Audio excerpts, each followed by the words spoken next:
How does oil play into this? About $100 a barrel, and just a reminder for the audience of the significance of that Russian inflow in terms of oil and gas, making up about 40% in total of oil and gas, and that demand and that usage by Europe.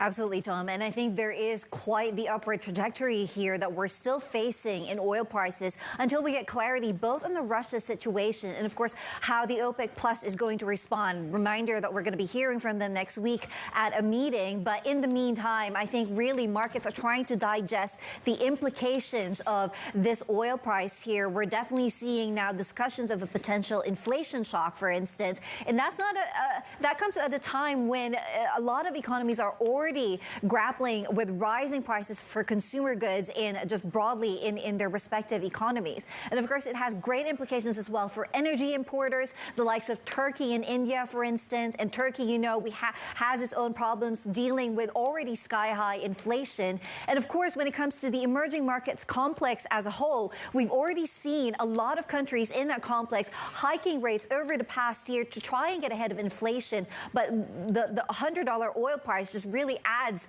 to that shock value and potentially crimping their room for more tightening from here. And we'll be getting Mark Mobius's take on the emerging market impact. As you rightly point out, the pressure points for the likes of India and Turkey, major importers, of course, of oil. What does it mean for the central banks? You touched on this earlier, but our colleagues at MLive pointing out that now the swaps markets are starting to reduce the options, or at least the possibility of a 50 basis point move in March, which had been much debated. That's now right down to about 13% chance.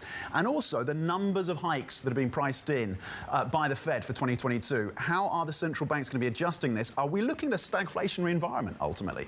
Yeah, I mean, that's certainly part of the question at the moment, Tom. I mean, the reaction function of central banks, I think they're going to be caught between two questions. One is that, is there going to be enough the tensions? Is there going to be enough of demand destruction, as you mentioned earlier, and just overall risk aversion that hiking rates just simply does not make sense in this sort of environment?